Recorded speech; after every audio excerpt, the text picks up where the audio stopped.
Hello everybody and welcome! Marbula 1 Season 3 is halfway through, and the standings look like this.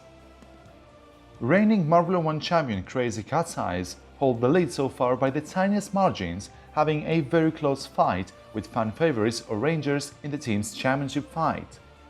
While in the Racers' Championship, Red Eye is on top with Clutter and Orangin trailing them close behind. With still 6 races to go, things are going to get quite interesting. As we all prepare for the second half of the season beginning next week, we decided to present you our power rankings. They are based on the season's statistical data the JMA gathered so far for every single racer. But first, let's see where we're going to race. Yes, we return to Momotorway for the 7th race of the season, with the host Team Momo showing stability and a notable performance overall. While sitting in 6th place in the team standings, Momo is the only team in the top 8 not to get a podium so far, something they'll be looking for quite eagerly for their home race. So as we look on who's going to race in GP7, let's see who's hot and who's not ahead of the next Grand Prix. In reverse championship order, first we have Pinky Toe. Poor quality performance saw this racer at the back of the grid, scoring poor results in pretty much every race. Not the perfect overtaker as well, but for sure a considerable force, with 58 overtakes so far in the season. If they get a good quality result, we might get even a top 8 finish. Next up is Mallard. A marble with good racing history, it's strange to see not performing well. Although qualifying is not their forte, they get some nice races from time to time, and they sure have the motivation to fight at the top. But with Marble X 2022 on the horizon, the team is most likely focusing there instead of this lost cause. Jelle has big shoes to fill in after the team's recent success in Marble X 2021. The Jelle squad has never repeated their strong performances here, but one thing's for sure, they're highly motivated to race, and they are of course very good overtakers.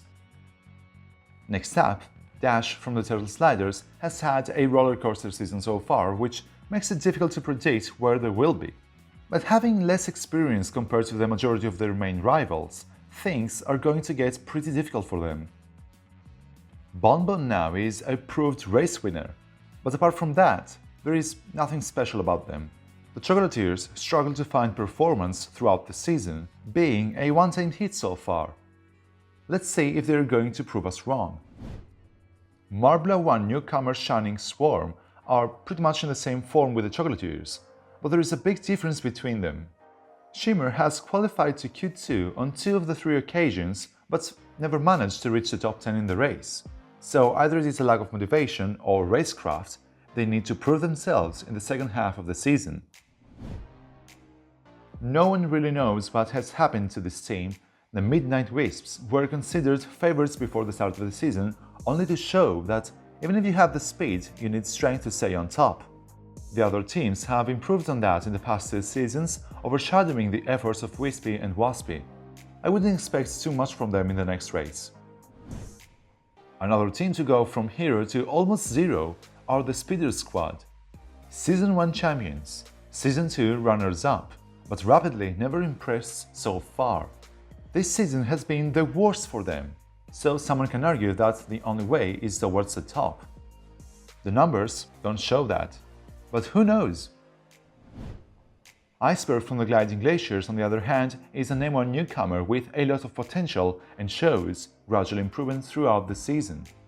I'd keep a very close eye on them for the next couple of rounds. Next is Hazy. Hazy surely has speed.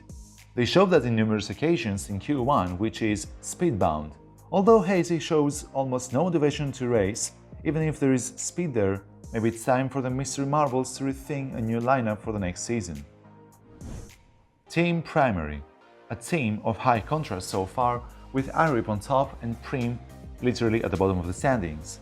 The only racer to yet score a point. Prim hasn't found their potential yet or do not have the proper strategy, but having a mid-season break might turn the tables for the team from Van Rotterdam. Bolt will race for the Thunderbolts, but it will be a challenge for them to get up high in qualifying. With a lot of motivation and strength though, and a bit of luck, Bolt can be a serious contender for a podium finish. Swags had their moments, both positive and negative, but never really impressed anyone. Can Swags make the difference for GP7? Numbers say, not think so.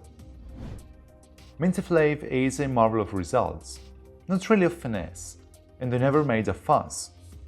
Minty Flav though can find their way quietly at the top with some luck. The only thing they need to improve is quali pace. I can see them as a permanent podium resident if speed improves. A realistic goal for Mimo, given the results they had in the first half of the season, is to get a bunch of points. Even if they are racing in home soil, fundamental issues like endurance and speed are not easily fixed. Finishing anywhere in the top 10 would be considered as a good result. Next up, Team Galactic. Cosmo is not the team's strong card, or marble, having had a wide quantity of results. They show improvement for sure. Could Cosmo finish on the podium? Challenging task, one would say, but wouldn't expect much further down for them. Clutter is seriously a strong contender. It's the only racer to stand on the podium on every occasion so far, so it is very likely for them to be in the mix. Never say never though with marble racing, but look at those stats. Getting to the top 3, Cobalts are a very consistent team. Not championship material yet, but they show continuing improvement. Cerulean needs to fine-tune some more stuff compared to Royal, but a strong point finish is up for the grabs for the team from Zuro. And now, title challengers, the Orangers. They show great determination to stop the Crazy Cat's Eyes from clinching another title. Clementine has almost half the Orange's points, so their task would be to just outscore CCE. The more the merrier, of course, and with such motivation, anything is possible for Clementine. Although, that low speed ranking can seriously hurt them in their quest for glory. Jelle is the Clementine of the Crazy Cat's Eyes. Not in the race's championship hunt, but a considerable force, yet to score a podium. The stakes are high, and it is very likely that Jelle can do it in Momotorway. This track generates lots of battles, and Jelle has good strength and endurance to hunt their rivals, but we believe quali will determine the racer's overall result. So that's it for now. The power rankings for all 20 teams that will compete in GP7. Tune into Jelle's Marble runs next weekend to watch the next round of this nail-biting fight for the Season 3 title.